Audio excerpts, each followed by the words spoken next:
जय हिंद। हिंदुस्तान जिंदाबाद, संविधान जिंदाबाद। तानाशाही नहीं चलेगी, नहीं चलेगी। ये नारा हम हिंदुस्तान के करीब कमजोर इनकलाबी लोगों के लिए बहुत ही महत्वपूर्ण हो जाता है। कल 13 दिसंबर था। 13 दिसंबर को भारत मां के सच्चे सपूतों ने हिंदुस्तान के मान सम्मान स्वाभिमान,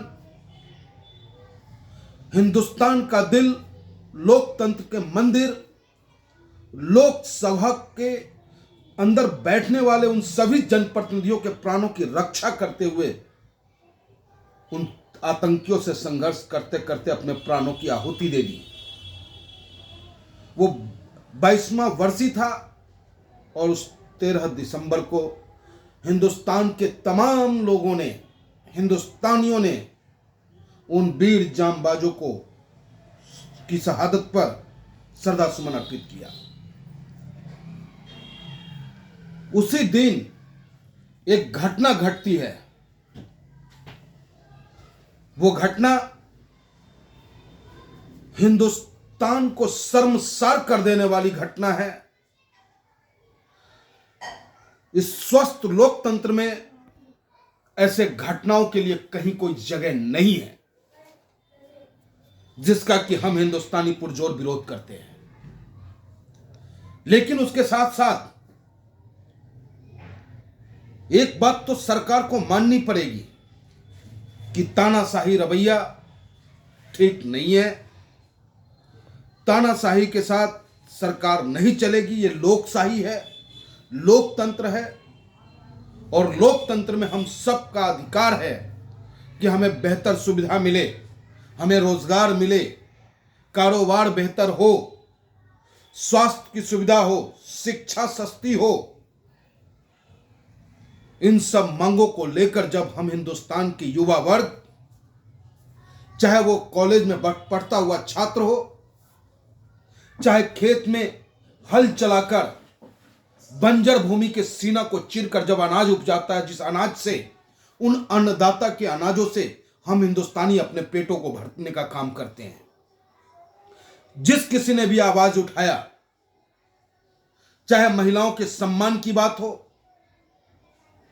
चाहे बेरोजगारों को रोजगार देने की बात हो, तब आप सरकार ने पुलिस के दम पर, लाठी के दम पर उस आवाज को दबाने का प्रयास किया।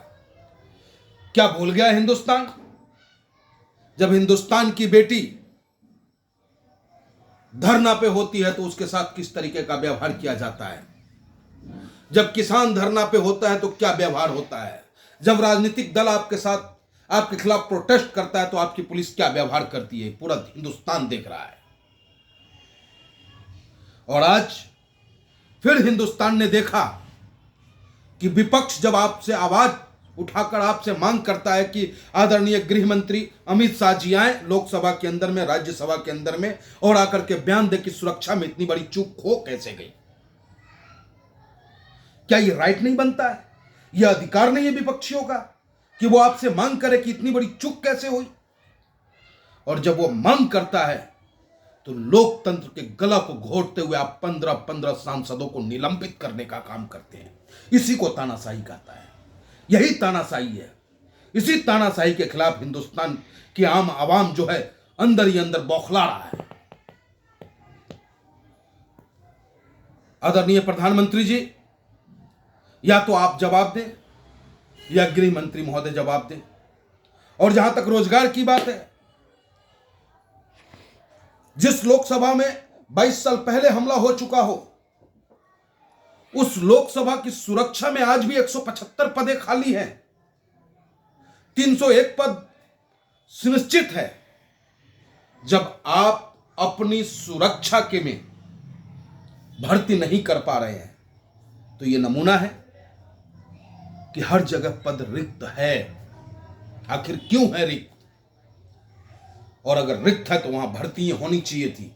175 नौजवान जब उसमें होता तो मैं समझता हूं कि ये जो भी लड़के थे जिन्होंने ये कुकृत्य किया है, उसका कहीं भी मैं ऑल इंडिया मजलिस इत्तेहादुल मुस्लिमीन उसका मैं समर्थन नहीं करता, क्योंकि लोकतंत्र में, डेमोक्रेसी में अपने बात को रखने का भी एक पैमाना है।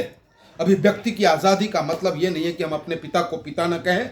अभिव्यक्ति की आज़ादी का मतलब यह नहीं कि मैं मां को अपनी मां न कहूं। उसका एक दायरा है, अभिव्यक्ति का भी एक दायरा है। तो मैं आदरणीय प्रधानमंत्री जी से, देश की मीडिया से मांग करता हूं कि इसको तोड़ मरोड़ कर पेश न किया जाए। जो सुरक्षा में चूक हुई है, छोटी मछलियों को शिकार न बनाया जाए। जिस सांसद महोदय प्रताप सिम्हा जी के सिग्नेचर से पास बना, उन पे कार्रवाई क्यों नहीं, पूछता है ऑल इंडिया मजलिस इत्तेहादुल मुस्लिमीन। क्या आदरणीय प्रधानमंत्री जी, क्या गृह मंत्री जी, अगर उसकी जगह हमारे सांसद इम्तियाज जलील साहब का सिग्नेचर होता तो क्या अब तक यही माहौल होता? तो जाति, धर्म और नाम के ऊपर कार्रवाई बिल्कुल जायज नहीं है। चाहे वो भारतीय जनता पार्टी का सांसद हो, ऑल इंडिया मजलिस इत्तेहादुल मुस्लिमीन का सांसद हो, या कांग्रेस का सांसद हो, किसी भी पार्टी का सांसद हो, अगर उसके द्वारा पास बना है तो उस पर जांच होनी चाहिए।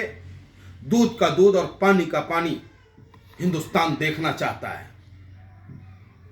इतना ही कहकर मैं अपनी बात को समाप्त करता हूं। जय हिंद, जय भारत। बैरिस्टर असदुद्दीन ओवैसी जिंदाबाद। ऑल इंडिया मजलिस इत्तेहादुल मुस्लिमीन जिंदाबाद।